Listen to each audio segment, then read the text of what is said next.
오늘 우리의 예배와 기도를 받으시는 하나님을 뵙습니다.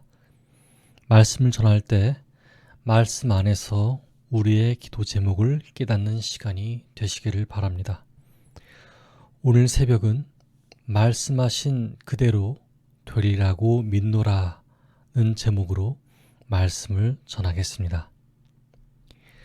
믿음은 언제 생길까요? 믿음이라는 것은 가지라고 한다고 해서 갑자기 생기는 것이 아닙니다. 바울도 역시 그랬습니다. 바울은 처음부터 예수님을 구주로 영접한 사람이 아니었습니다. 다메섹으로 가던 길에서 예수님을 만났고 거기서 인생이 바뀌었습니다. 그 이후 바울은 전도 여행과 순종하는 모든 일 가운데 하나님을 계속 경험했습니다.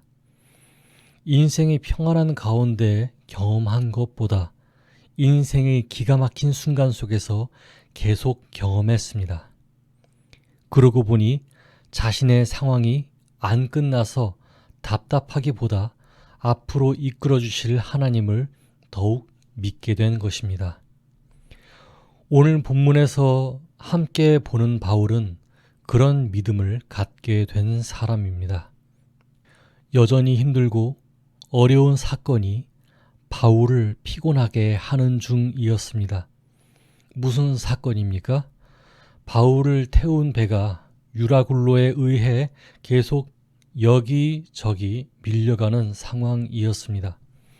자기 잘못도 아니고 자신의 말을 듣지 않은 사람들에 의해 위기에 빠진 상황입니다. 게다가 배를 가볍게 하기 위해 짐을 많이 버렸기에 식량을 아끼기 위해서 여러 사람이 오랫동안 굶어 있는 상태였습니다. 그러나 바울은 평안할 때든 역경에 처할 때든 기도를 쉬지 않았던 사람입니다. 그런 그는 위기 상황에서도 기도하는 중에 하나님의 계시를 받았습니다. 하나님께서 그는 물론 배에 탄 모든 사람들을 구해 주겠다고 말씀하신 것입니다. 22절부터 24절 말씀입니다. 내가 너희를 권하노니 이제는 안심하라. 너희 중 아무도 생명에는 아무런 손상이 없겠고 오직 배뿐이리라. 내가 속한 바 곧 내가 섬기는 하나님의 사자가 어젯밤에 내 곁에 서서 말하되 바울아 두려워하지 말라. 내가 가이사 앞에 서야 하겠고 또 하나님께서 너와 함께 항해하는 자를 다 내게 주셨다 하였으니. 하나님께서는 복음 전파를 위해서 바울 외에 다른 사람의 목숨을 버리지 않으셨습니다.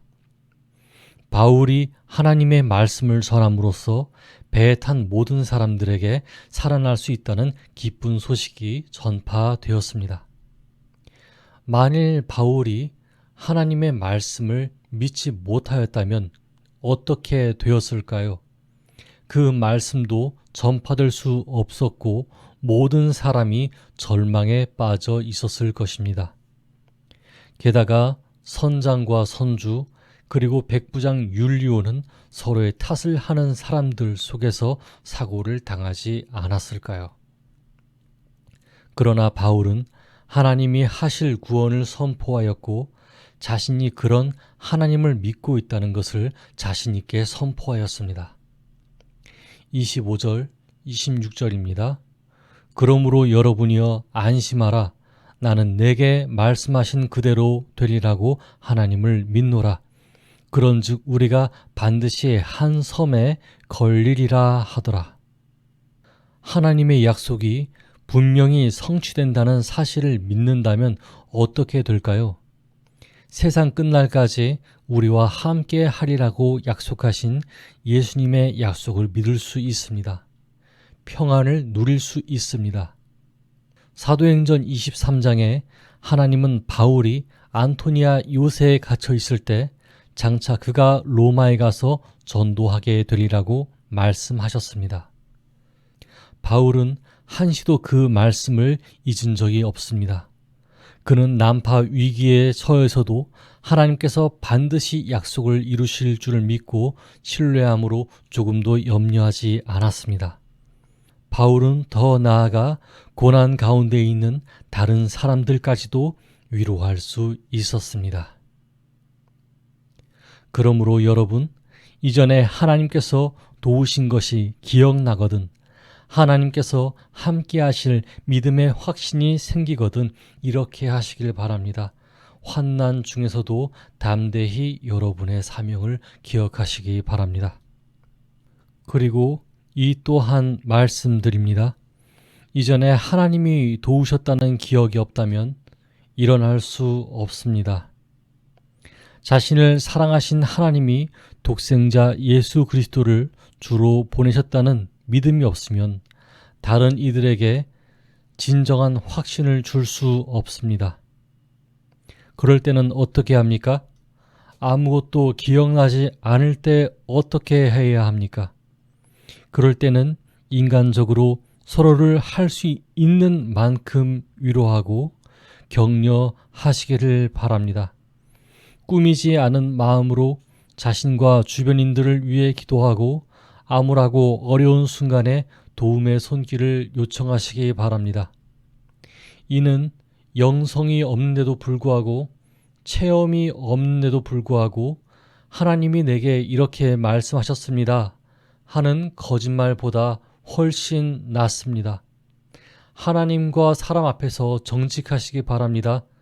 그때 작은 믿음이든 아예 없는 믿음이든 바울의 고백처럼 나는 내게 말씀하신 그대로 되리라고 하나님을 믿노라 라고 고백하는 순간을 체험하게 될 것입니다. 그러므로 오늘 새벽은 이렇게 기도하면 좋겠습니다. 첫째, 절망이 올 때 하나님이 과거에 하신 일들을 기억하고 하나님을 붙드시기를 기도합시다. 둘째, 하나님이 도우신 기억이나 체험이 없을 때 그걸 부끄러워하기보다는 순간에 최선을 다하고 하나님과 사람들에게 솔직할 수 있도록 기도합시다. 함께 기도하겠습니다.